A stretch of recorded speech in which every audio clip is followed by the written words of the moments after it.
Wir wollen das Thema vertiefen. Bei mir im Studio ist Rainer Wendt, der Vorsitzende der Deutschen Polizeigewerkschaft. Schön, dass Sie heute da sind. Hallo. Ja, also was wissen Sie denn? Ist die Stadt München da möglicherweise heute ganz knapp einem Anschlag auf das israelische Generalkonsulat entgangen? Der bayerische Innenminister Hermann wollte das ja zumindest nicht ausschließen. Ja, das kann man auch nicht ausschließen. Der Ort, die Gelegenheit und auch die Schusswaffe, das alles spricht dafür. Ob es dazu gekommen wäre, weiß man nicht, denn die Einrichtungen selbst werden ja auch gut geschützt. Hier waren die Einsatzkräfte, die auch anlässlich dieses Tages verstärkt in München unterwegs waren, schnell am Einsatzort und haben das mit großer Bravour erledigt, diesen Einsatz. Weiß man denn, wie der junge Mann an diese Waffe gekommen ist? Das ist so jetzt die Stunde der Ermittler und das wird auch seine Weile dauern. Man wird jetzt zu Hause bei ihm, sein ganzes soziales Umfeld, auch die islamistische Szene, in der er sich offensichtlich bewegt hat. Man kann nur hoffen, dass auch noch möglicherweise Kommunikationsdaten da sind. Anders als in Deutschland machen ja andere Länder Vorratsdatenspeicherung. Das heißt, man kann herausfinden, mit wem hat er sich möglicherweise abgesprochen, wer hat ihn radikalisiert und vieles andere mehr. Das muss jetzt ermittelt werden. Aber noch einmal, erstmal muss man auf diesen Einsatz schauen. Man sieht also, wenn die Konzeption der Polizei, die Ausrüstung und auch die Ausbildung stimmen, dann kann das alles so gelingen. Und das war also, wie ich finde, nach alledem, was wir wissen, ein absolut vorbildlicher Einsatz wie aus dem Lehrbuch sozusagen.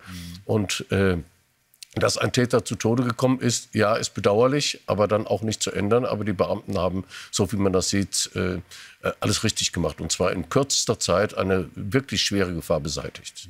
Der österreichische Standard spricht ja davon, dass der 18-Jährige eben als Islamist in Österreich schon aufgefallen ist. Die bayerische Polizei hat ja auch bestätigt, dass es ein Mann aus Österreich war. Wie gut funktioniert denn an dieser Stelle das Zusammenspiel mit den Polizeibehörden im Nachbarland? Sie haben das ja gerade schon angedeutet. Das funktioniert perfekt. Und zwar überall in allen Bundesländern. Die Kommunikation zu den ausländischen Kolleginnen und Kollegen, ich kenne das aus Nordrhein-Westfalen, mit den Niederländern beispielsweise, da sind keine Sprachbarrieren, bei den Bayern und Österreichern sowieso nicht, aber auch in Nordrhein-Westfalen. Das geht alles reibungslos. Viele der nordrhein-westfälischen Kolleginnen und Kollegen beispielsweise sprechen Niederländisch. Deshalb gibt es ja keine Probleme. Ich weiß aber auch aus Baden-Württemberg zu Frankreich, die Zusammenarbeit auf der Arbeitsebene klappt hervorragend. Und da werden auch schnell und gut Informationen ausgetauscht, die dann fließen. Und deshalb ist das auch ein wichtiger Beitrag zur Ermittlungsarbeit, dieses europäische Zusammenwirken.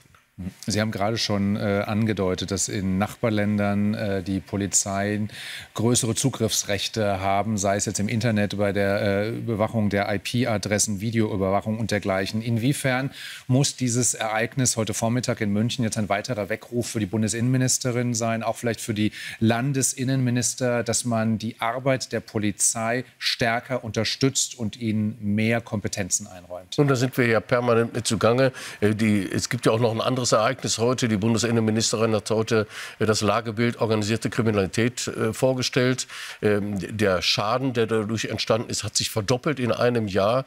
Die Zahlen sind überall steigend und sie werden weiter steigen. Einfach deshalb, weil viele gesetzliche Instrumente, wie beispielsweise die Vorratsdatenspeicherung, wie beispielsweise auch der vernünftige Einsatz verdeckter Ermittler und die Befragung von Vertrauenspersonen, das wird alles durch viel Bürokratie und durch viel Misstrauen erschwert.